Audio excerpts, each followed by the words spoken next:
Me senté en una banca de madera afuera del Hospital Universitario de Vanderbilt, apretando las manos hasta que mis nudillos se pusieron blancos.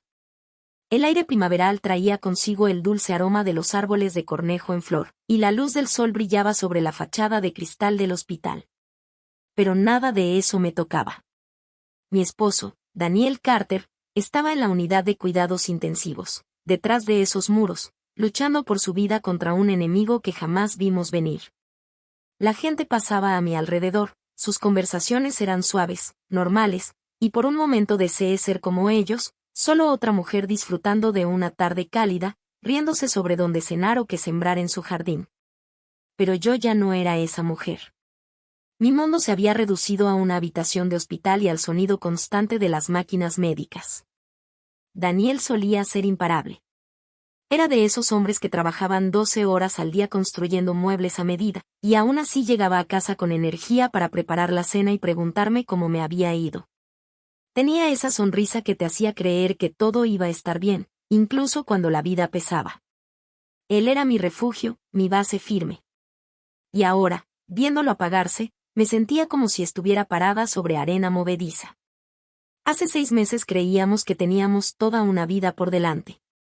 Hablábamos de vacaciones que aún no podíamos pagar. De una casa más grande para los hijos que todavía soñábamos tener. Incluso quizá de adoptar un perrito. Pero entonces, una noche, Daniel llegó a casa pálido y agotado. Restó importancia a su estado, diciendo que solo había sido un día largo. Pero el cansancio no se fue. Empeoró. Se convirtió en moretones que no tenían explicación y en noches en las que le costaba trabajo respirar. El doctor dijo palabras que parecían sacadas de una pesadilla: anemia aplásica autoinmune. Su propio cuerpo estaba destruyendo su médula ósea, cerrando la fábrica que producía su sangre. Sin un trasplante de células madre, nos dijeron que las esperanzas eran mínimas. Yo traté de mantenerme fuerte frente a él. Le tomaba la mano y le susurraba: vamos a salir de esta. Pero cada noche me encerraba en el baño y lloraba en silencio, ahogando los sollozos contra una toalla. Porque había algo que Daniel no sabía.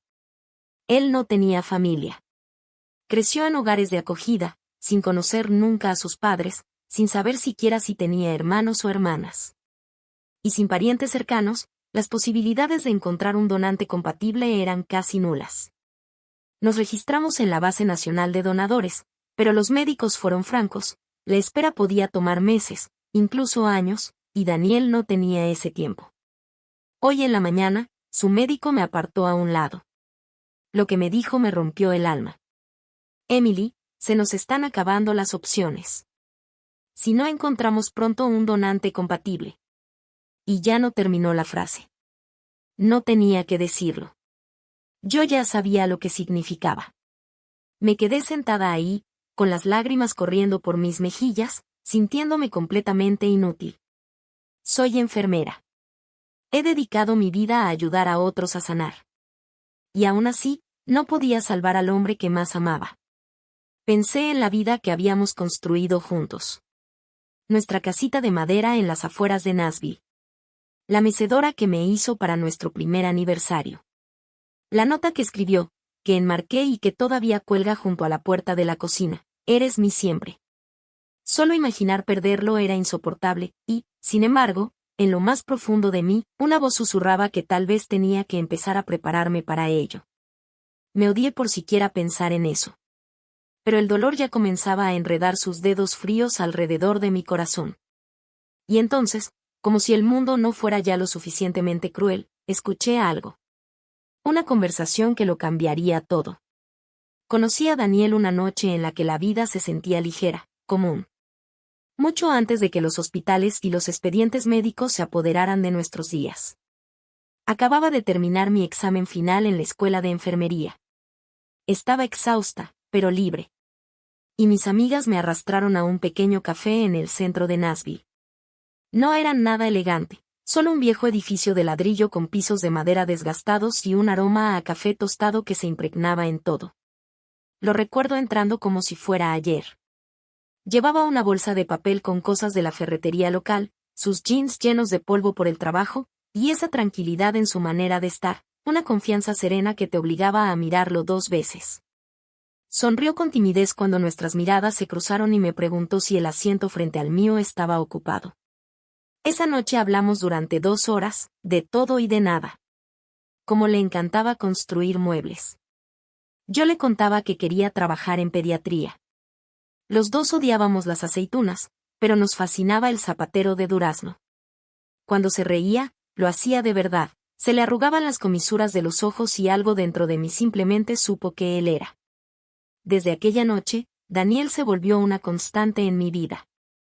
Siempre llegaba con pequeños detalles, un tarro de miel comprado en un mercado al borde de la carretera, un ramo de flores silvestres envuelto en papel de carnicero, un libro que recordaba que una vez le mencioné que quería leer.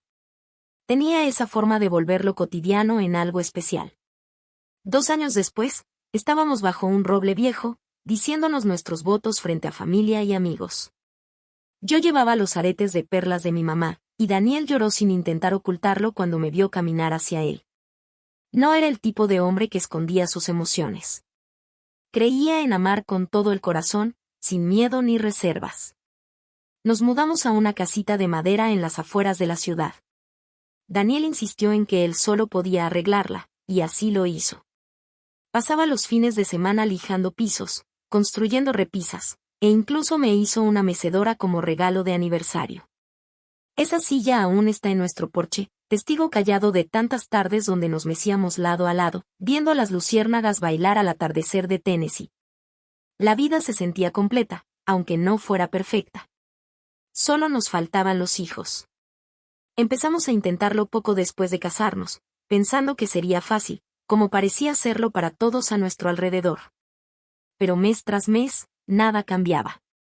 Los doctores dijeron que mi cuerpo no respondía como debía, y que tal vez nunca podría concebir de forma natural. Probamos tratamientos, inyecciones hormonales, consultas interminables y, finalmente, FIV. El primer intento falló. El segundo también. Con cada prueba negativa, me sentía un poco más rota, como si mi propio cuerpo me hubiera traicionado, a mí y a él. Pero Daniel nunca me culpó. Me abrazaba en esas noches en las que lloraba hasta que la cabeza me dolía, y me susurraba, Emily, esto no cambia cuánto te amo. Incluso me propuso adoptar, hablando con ilusión de cuántos niños necesitaban un hogar y de cómo aún podíamos formar una familia. Yo quería ser feliz con esa idea. De verdad lo deseaba. Pero una parte de mí aún soñaba con ver a un niño con sus ojos azules y esa media sonrisa ladeada que hacía cuando intentaba contener la risa. Un día, después de otro intento fallido, me derrumbé en sus brazos, llorando y pidiéndole perdón, diciéndole, te mereces una esposa que pueda darte una familia. Él me levantó suavemente el rostro con una mano para que lo mirara a los ojos y me dijo, Emily, no me casé contigo para tener hijos. Me casé contigo por ti. Tú eres mi familia. Ese era Daniel, firme, tierno, desinteresado. Pudo haberse enojado, haberse sentido resentido o haberse alejado. Pero no lo hizo. Él siempre eligió amar. Una y otra vez. Y ahora, mirando hacia atrás, entiendo que todas esas batallas nos estaban preparando para lo que vendría. Las noches en que nos abrazábamos, incluso en medio de la tristeza. Los sueños que reconstruimos juntos se volvieron el plano de cómo sobrevivir a la tormenta que estaba por llegar. Porque cuando Daniel enfermó, el mundo como lo conocíamos se vino abajo. Y aún así, incluso allí, tendido, débil y pálido, seguía intentando mantenerse fuerte. Bromeaba sobre la comida del hospital, se reía de cómo yo me preocupaba demasiado, y me decía que íbamos a superar esto, como habíamos superado todo lo demás. Pero en el fondo, yo sabía que esto era distinto. Que esta vez era cuestión de vida o muerte. Y no estaba lista para imaginar una vida sin él. Todo empezó tan silenciosamente, que al principio ni siquiera lo notamos. Daniel llegaba más temprano de la tienda, diciendo que solo estaba cansado. Solo fue un día largo, nada más. Pero ese cansancio no se fue. Al contrario, se volvió más pesado, como si algo invisible lo estuviera arrastrando más y más cada día. Luego aparecieron los moretones. Al principio eran pequeños, como si se hubiera golpeado con algún banco de trabajo. Pero pronto empezaron a salir sin razón, manchas moradas que florecían en sus brazos y piernas. Una noche, me desperté con el sonido de su respiración entrecortada. Se sujetaba el pecho como si le costara trabajo llenar los pulmones de aire. La enfermera en mí supo que algo no estaba bien. Le rogué que fuera al médico. Y cuando finalmente aceptó, pensé que sería algo simple. Tal vez una deficiencia de vitaminas. Estrés, quizás. Pero en lugar de eso, nos mandaron con un especialista en hematología que pidió todas las pruebas posibles. Nunca voy a olvidar el momento en que llegaron los resultados. El doctor nos pidió que nos sentáramos. Su rostro estaba demasiado serio. Sus palabras eran pausadas, pesadas.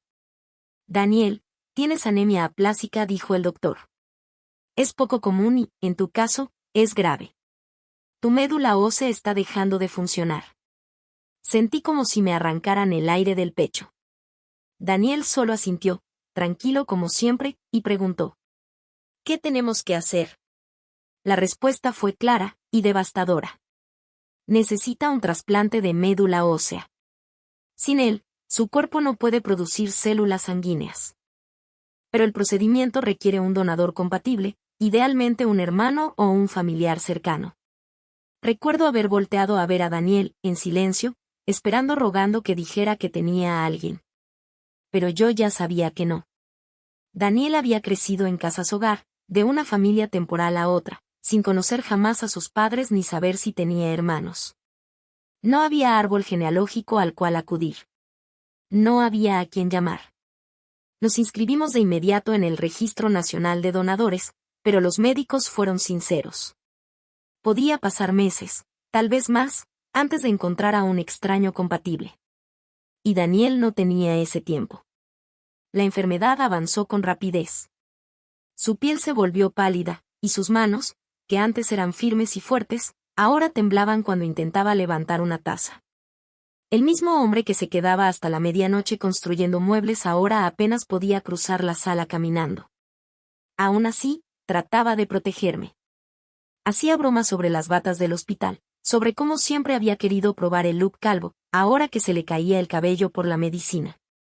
Pero por las noches, cuando pensaba que yo dormía, lo escuchaba susurrar oraciones. No pedía fuerza para él. La pedía para mí. Yo le tomaba la mano en la cama del hospital, forzando una sonrisa, diciéndole: vamos a salir de esta.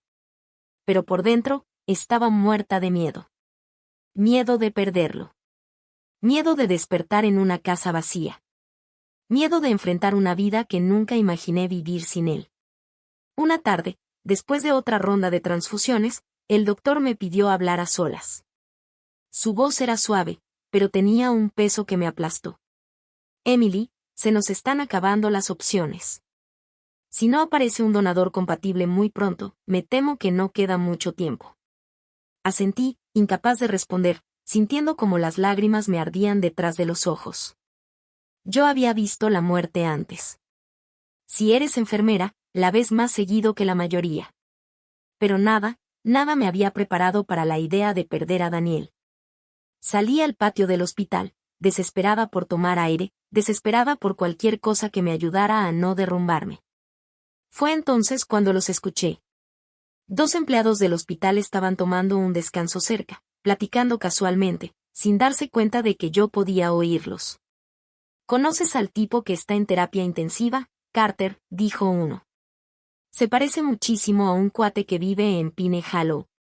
Te juro que es como ver a la misma persona. Mi corazón se detuvo. Pine Hollow. Un pueblito en las montañas, a solo un par de horas de aquí. ¿Podría ser solo una coincidencia? ¿O eso podría significar que Daniel tenía familia allí?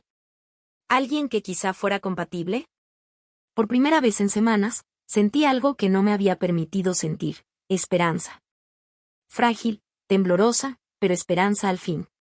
Me quedé ahí, inmóvil en el patio, con esas palabras repitiéndose en mi cabeza: se parece mucho a un tipo que vive en Pine Hollow. Pine Hollow era un pueblo pequeño, enclavado en las montañas, a unas 2 horas al este de Nashville. Solo había estado ahí una vez, durante la carrera de enfermería, como parte de un programa de extensión comunitaria. Era de esos lugares donde la vida va a otro ritmo, donde la gente aún saluda a los extraños y se detiene a conversar en la tienda del pueblo. ¿Podría ser solo una coincidencia? La gente se parece todo el tiempo. Pero algo, muy dentro de mí, me decía que no. Que esto era diferente. Daniel había crecido en hogares de acogida.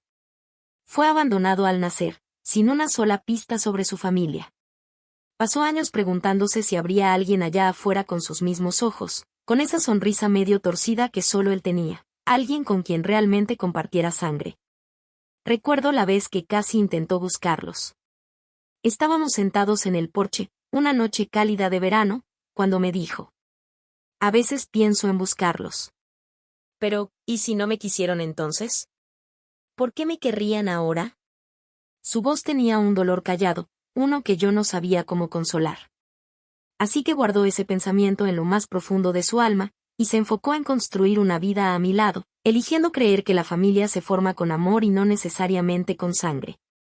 Pero ahora, la palabra familia ya no era solo una idea bonita. Podía ser la diferencia entre vivir o morir. Esa noche casi no dormí. Me quedé sentada junto a la cama de Daniel, tomándole la mano mientras las máquinas zumbaban suavemente a su alrededor. Su piel estaba muy pálida y su respiración era débil, pero constante. Le susurré: voy a arreglar esto, Dani. Cueste lo que cueste. A la mañana siguiente, fui caminando al hospital donde trabajo y pedí una licencia de emergencia. Mi jefa, que Dios la bendiga, no hizo demasiadas preguntas. Conocía la situación de Daniel. Solo me abrazó con fuerza y firmó el formulario sin decir nada más. Preparé una maleta con el corazón latiendo rápido, lleno de una mezcla de miedo, esperanza y decisión. No tenía ni siquiera el nombre del hombre. Solo sabía que vivía en Pine Hollow y que, según lo que habían dicho, se parecía mucho a mi esposo. No llevaba un plan. Solo una foto de Daniel en mi celular y un delgado hilo de esperanza. Antes de salir, pasé a su habitación. Estaba despierto, y al verme sonrió apenas, débil, pero con esa calidez suya de siempre. Pareces lista para conquistar el mundo, bromeó con voz baja. Le di un beso en la frente y le susurré: puede que sí. Trató de preguntarme más, pero lo detuve con suavidad. No te preocupes por eso, ¿sí? Solo descansa. Volveré antes de que te des cuenta. Quería contarle todo. Sobre Pine Hollow. Sobre el hombre que tal vez, solo tal vez, podía ser su familia. Pero no podía darle esperanzas para luego verlas romperse si no resultaba ser nada. Salir de Nashville fue como entrar en un sueño. La carretera se fue transformando poco a poco en caminos rurales que serpenteaban entre campos cubiertos de flores silvestres de primavera. Y finalmente, después de horas de manejar en silencio, aparecieron las suaves y verdes colinas de Pine Hollow. Mientras cruzaba el viejo puente de madera que llevaba al pueblo, susurré una oración en silencio: por favor, que esto sea real. Que haya alguien allá afuera que pueda salvarlo. Estacioné cerca de una tiendita de abarrotes y bajé del coche, sosteniendo con fuerza mi celular. La gente en Pine Hollow se movía a otro ritmo. Vi campesinos cargando costales de alimento, una señora mayor barriendo su porche, niños pedaleando bicicletas por calles polvorientas. Cada rostro que pasaba, lo observaba con atención, buscando algún rasgo de Daniel, su mandíbula marcada, sus ojos, su expresión. Cualquier señal. Entré a la tienda general y me acerqué al empleado, un hombre de unos 50 años con una mirada amable. Disculpe, estoy buscando a alguien. No sé su nombre, pero la gente dice que se parece a esta persona, le dije, mostrándole una foto de Daniel en mi teléfono. El hombre la miró y de inmediato abrió los ojos con sorpresa. Seguramente hablas de Luke Henderson. Vive junto a los campos de maíz, en el camino del condado 6. Sí, sí se parece bastante. Sentí que el corazón me daba un vuelco. ¿Podría darme las indicaciones? Él asintió y me explicó cómo llegar. Le agradecí de corazón antes de regresar al coche. Mis manos temblaban sobre el volante mientras manejaba hacia lo que quizás sería la respuesta a todas las oraciones desesperadas que había dicho durante los últimos meses. No sabía si ese tal Luke Henderson estaba realmente emparentado con Daniel. Pero algo sí tenía claro, estaba a punto de averiguarlo. El camino hacia el Condado 6 era poco más que una carretera agrietada que serpenteaba entre pinos altos y campos abiertos. Empezó a caer una llovizna ligera, de esas que parecen flotar en el aire como niebla, pegándose al parabrisas y difuminando los bordes del paisaje. Reducí la velocidad cuando vi el buzón con letras blancas deslavadas, Henderson. La casa detrás era antigua, desgastada, rodeada de campos de maíz ya secos y huellas de llantas hundidas en el lodo. Un columpio oxidado crujía con el viento, y a lo lejos se oía ladrar un perro. Me quedé sentada en el coche un momento, con las manos aferradas al volante y el pulso retumbando en mis oídos. ¿Y si me equivoqué? ¿Y si estoy a punto de tocar la puerta de un desconocido y hacer el ridículo? Pero entonces pensé en Daniel. En su mano débil sujetando la mía. En su sonrisa tratando de esconder el miedo en sus ojos. Y salí del auto. Los escalones de madera crujieron bajo mis pies mientras lo subía. Al principio toqué la puerta con suavidad, luego un poco más fuerte cuando nadie respondió. Pasaron unos segundos hasta que, con un crujido, la puerta se abrió. Ahí estaba él. Más alto de lo que imaginé, de hombros anchos aunque un poco encorvado, con el cabello rubio oscuro cayéndole desordenado sobre la frente. Pero lo que realmente me dejó sin aliento, fueron sus ojos. Tenía el mismo azul profundo que los de Daniel. La misma forma. La misma intensidad. Me miró, parpadeando, como tratando de entender. «Puedo ayudarla», dijo. Su voz era grave y algo áspera, como la de alguien que no suele tratar con desconocidos. Extendí mi celular con las manos temblorosas, mostrándole una foto de Daniel. «Él es mi esposo», le dije. «Se llama Daniel Carter. Me dijeron que te pareces mucho a él». El hombre frunció el ceño y miró la pantalla por lo que parecieron siglos. Su expresión cambió lentamente, primero desconcierto, luego incredulidad, y algo que parecía una vieja herida abierta. Se frotó la nuca con una mano. «Vaya, que me parta un rayo». Me miró de nuevo, con una mirada más suave. «¿Quién eres tú?» «Emily, soy su esposa». Él se hizo a un lado y murmuró. «Será mejor que pases». El interior de la casa era sencillo. Pisos de madera desgastada, muebles desparejados, y un leve aroma a café con un toque de aceite de motor. Me hizo una seña hacia una silla. «Siéntate». «Entonces, ¿me estás diciendo que él es tu esposo?» Asentí, sujetando fuerte mi bolso sobre el regazo. «Está en el hospital, muy enfermo. Necesita un trasplante de médula ósea. Dijeron que no tiene familia, pero entonces escuché sobre ti o la voz se me quebró. Tenía que venir». El hombre Luke Henderson, como supe enseguida, se sentó frente a mí, inclinado hacia adelante, con los codos apoyados en las rodillas. Volvió a mirar la foto, sacudiendo la cabeza lentamente. Creo que podría ser mi hermano».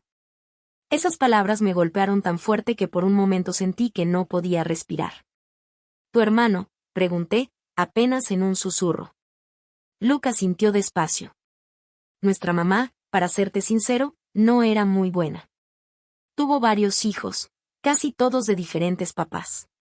Cuando yo era niño, tuvo otro bebé, un niño.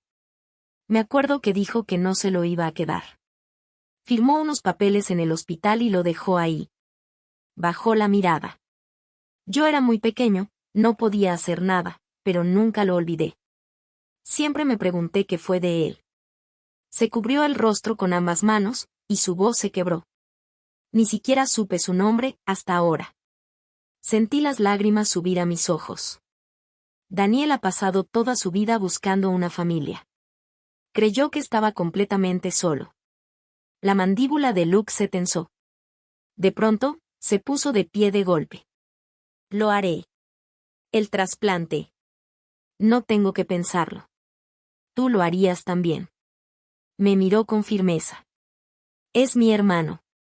Y si hay aunque sea una mínima posibilidad de ayudarlo a vivir, claro que lo haré». Entró a la cocina y volvió con las llaves de su camioneta en la mano. «¿Cuándo nos vamos?». Me quedé viéndolo, atónita por la rapidez con la que había tomado la decisión. En mi cabeza, me había preparado para explicarle todo, para convencerlo, incluso para rogarle. Pero no fue necesario. Era como si, sin saberlo, hubiera estado esperando toda su vida por este momento. Salimos de Pine Hollow esa misma tarde. La lluvia caía más fuerte, golpeando los parabrisas mientras Luke me seguía en su vieja camioneta. Por primera vez en meses, sentí el pecho menos pesado. El miedo seguía ahí, sí, siempre estaba. Pero junto a él, había algo más. Esperanza. Esperanza firme, real. Como si, por fin, volviera a pisar tierra firme. Cuando llegamos al hospital universitario de Vanderbilt, guié a Luke por los pasillos blancos y silenciosos hasta la habitación de Daniel. Estaba despierto, recargado en varias almohadas. Su piel seguía pálida, pero sus ojos se iluminaron al verme, y luego se fruncieron con desconcierto al posarse en Luke. Durante unos segundos eternos, nadie dijo una sola palabra. Daniel entreabrió la boca, como si estuviera viendo un fantasma. Luke dio un paso al frente. Su voz tembló, pero era clara. Creo que soy tu hermano. Daniel parpadeó. Y entonces, sin poder evitarlo, las lágrimas le brotaron al instante. ¿Mi hermano? Y ahí me quedé, en silencio, viendo a dos hombres que hasta hacía un día eran completos desconocidos mirarse como si algo dentro de ellos los reconociera. Como si, en lo más profundo, siempre hubieran sabido que no estaban solos. Daniel extendió una mano temblorosa. Y Luke la tomó con firmeza. Hablaremos después, dijo Luke con suavidad. Pero ahora mismo estoy aquí para salvarte la vida. Los resultados de compatibilidad de Luke llegaron más rápido de lo que todos esperaban. Los médicos querían acelerar el proceso porque el estado de Daniel se deterioraba a pasos agigantados. Cuando el hematólogo entró a la sala de espera con esa sonrisa tranquila, casi agradecida, sentí que las piernas me fallaban. Es una compatibilidad excelente, dijo. Una de las mejores que hemos visto en mucho tiempo. Me giré hacia Luke con lágrimas en los ojos. ¿Escuchaste eso? Eres compatible. Puedes salvarlo. Luke parpadeó, visiblemente emocionado, pero su rostro mostraba también una determinación férrea. Entonces, hagámoslo. ¿Cuándo empezamos? Esa noche, Daniel y Luke por fin tuvieron un momento a solas. Me quedé justo afuera de la habitación, dándoles privacidad, aunque aún podía escuchar sus voces, suaves, cargadas de emoción, tímidas al principio, y poco a poco más cálidas. Escuché a Daniel decir con la voz entrecortada. Siempre soñé con tener un hermano. Pensé que era una tontería, como soñar con una casa donde sabes que nunca vivirás. Pero aquí estás. Real. Luke soltó una pequeña risa, aunque su voz era rasposa. Supongo que la vida tenía otros planes, ¿eh? Siento no haber estado ahí, Dani, ni siquiera sabía que existías. No tienes por qué disculparte, le dijo Daniel, tomando su mano con una fuerza sorprendente para alguien tan débil. Estás aquí ahora. Eso es lo único que importa. Cuando volví a entrar a la habitación, Daniel me miró con los ojos llenos de lágrimas y susurró. Tengo un hermano. No estoy solo. Le besé la frente y le respondí con una sonrisa. Nunca lo estuviste. El procedimiento fue programado para la mañana siguiente. Apenas dormí esa noche, mi mente daba vueltas con todos los posibles escenarios. Luke, en cambio, se mantuvo calmado, incluso bromeaba con las enfermeras mientras lo preparaban para la donación. Nunca pensé que terminaría donándole mi médula a un tipo que conocí ayer, dijo con una sonrisa. Luego miró a Daniel y, en voz baja, añadió, pero me alegro que sea él. Las horas pasaron lentas, arrastradas por la ansiedad. Pero finalmente, el trasplante se completó con éxito. Daniel fue trasladado a una sala de recuperación mientras las nuevas células madre comenzaban a hacer su trabajo, dándole una nueva oportunidad de vida. Me senté junto a su cama, sosteniendo su mano, sintiendo como poco a poco volvía el calor a su piel. Por primera vez en meses, el rostro de Daniel mostraba un poco de color. Luke llegó más tarde ese día, con la cara cansada pero una expresión tranquila, satisfecha. Daniel extendió su mano débilmente y tomó el brazo de su hermano con ternura. «Me acabas de dar una segunda oportunidad», susurró. Luke sonrió y respondió. «Supongo que ahora estamos a mano. Tú me diste una familia». Esta vez no pude contener las lágrimas. Durante meses, había cargado con un miedo profundo, con una soledad que dolía. Pero ahí, sentada entre estos dos hombres que se habían encontrado contra todo pronóstico, sentí algo que no me había permitido sentir en tanto tiempo: paz. A través de la ventana, el horizonte de Nashville brillaba bajo la luz dorada del atardecer. Pensé en lo rápido que la vida podía girar de la desesperación a la esperanza, de la pérdida al reencuentro. A veces, todo cambiaba en solo unos días. Por primera vez en mucho tiempo, me permití respirar hondo, y creer. Creer que Daniel podía sobrevivir. Que habíamos recibido un regalo mucho más grande del que alguna vez nos atrevimos a pedir. Los días posteriores al trasplante fueron como entrar en un mundo nuevo. Uno en el que la esperanza finalmente pesaba más que el miedo. El cuerpo de Daniel respondió bien. Cada mañana buscaba señales, por pequeñas que fueran, un poco más de color en sus mejillas, más firmeza en su voz, un apretón más fuerte al tomar mi mano. Luke no se alejó ni un segundo. Dormía en un viejo sillón plegable en la sala de espera, ya que las normas del hospital no le permitían quedarse en la habitación de Daniel. Nunca se quejó. Una noche, le llevé un café y lo encontré de pie, mirando a Daniel a través del vidrio con una expresión que me conmovió. Tenía el rostro sereno, pero lleno de algo profundo. «Es mi hermano de verdad», dijo en voz baja, como si aún tratara de convencerse a sí mismo. Y lo era. Lo eran. Con el paso de los días, Daniel empezó a recuperar sus fuerzas.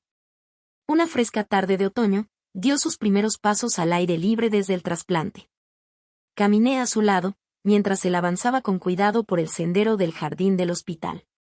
La luz del sol se filtraba entre las hojas que cambiaban de color. «Me había olvidado de lo bien que se siente el aire fresco», susurró, apretándome la mano con ternura. Una semana después, Daniel fue dado de alta. Regresamos a nuestra pequeña casa de madera a las afueras de Nashville. Esta vez, Luke nos seguía en su vieja camioneta, como una pieza que al fin encontraba su lugar. Una nueva adición permanente a nuestras vidas. La casa se sentía distinta, más llena. Como si, todo este tiempo, hubiera estado esperando esta reunión. Y en las semanas que siguieron, Luke se convirtió en una presencia constante, casi natural. Como si siempre hubiera pertenecido allí. Él y Daniel se sentaban por las noches en el porche, compartiendo recuerdos de la infancia, al menos los pocos que Daniel conservaba de sus años en casas de acogida, mientras Luke llenaba los huecos. Hablaba de su madre. De los primeros años, de los hermanos que Daniel nunca había conocido. Una noche, Luke le entregó a Daniel una navaja pequeña, gastada, con las iniciales de su padre grabadas en el mango. «Es lo único que me queda de él», dijo en voz baja. «Quiero que lo tengas tú». Daniel la sostuvo con manos temblorosas. Las lágrimas le caían por las mejillas sin decir palabra. La comunidad de Pine Hollow también se hizo presente. Enviaron tarjetas, oraciones, incluso cazuelas caseras cuando se enteraron de lo ocurrido. Personas que nunca habíamos visto nos escribían mensajes como: «La familia lo es todo. Abrácense fuerte». Había algo profundamente sanador en saber que gente completamente ajena se preocupaba lo suficiente como para acercarse. Me recordó que aún existía bondad en el mundo, incluso en los momentos más oscuros. Pasaron los meses, y Daniel se fue fortaleciendo. Su cabello comenzó a crecer otra vez. Su risa volvió. Y poco a poco regresó también a su taller, construyendo muebles en el garaje. Más lento que antes, pero con esa chispa creativa que siempre había sido parte de él. Una tarde, me sacó al porche. Allí, esperándome, había una mecedora nueva, hecha con precisión y cariño. «Para ti», dijo simplemente. Me senté, y el crujido familiar de la madera me llenó de ternura. Las lágrimas me nublaron la vista mientras me mecía suavemente. También integramos a Luke en nuestras tradiciones. Las cenas de los domingos se volvieron parte de nuestra rutina, llenas de comida rica, carcajadas sinceras y un agradecimiento que no hacía falta decir en voz alta. A veces sorprendía a Daniel y a Luke mirándose con sonrisas discretas, como si aún no pudieran creer que, después de tantos años, por fin se habían encontrado. Una tarde de otoño, especialmente dorada, Daniel y yo caminamos por un sendero boscoso cerca de Pine Hollow. Íbamos de la mano, mirando las hojas girar al compás del viento. Luke iba adelante, riéndose, con su sobrina, la hija de su mejor amigo, sobre los hombros. Daniel me apretó suavemente la mano. «¿Sabes?», dijo. «Durante años pensé que ser huérfano significaba estar siempre solo. Pero me equivoqué. Te tengo a ti. Y ahora, también lo tengo a él». Lo miré y sentí el peso de esa verdad instalarse suavemente en mi pecho. «La familia no siempre es de sangre», Dani, le susurré. «Pero a veces sí lo es. Y es hermoso». Esa noche, nos sentamos alrededor de una pequeña fogata en el patio de la casa de Luke. Las llamas bailaban con el viento, proyectando sombras cálidas sobre nuestros rostros. Sentí algo que no había sentido en mucho tiempo, una certeza tranquila de que íbamos a estar bien. Sí, la vida nos había golpeado fuerte. Nos quebró. Pero también nos unió de formas que nunca imaginamos. Apoyé la cabeza sobre el hombro de Daniel, mientras escuchábamos a Luke contar una historia de su infancia en el vecindario. Y pensé, esto es lo que se siente sanar. Nuestra historia comenzó en la desesperación. Pero no terminó ahí. Terminó con una familia nacida de segundas oportunidades, con un hermano reencontrado y una vida completamente renovada. Y mientras cerraba los ojos, escuchando el crepitar del fuego y sintiendo la mano cálida de Daniel entrelazada con la mía, comprendí algo profundo. A veces, la vida te entrega justo lo que necesitas. Justo en el momento en que estás a punto de rendirte.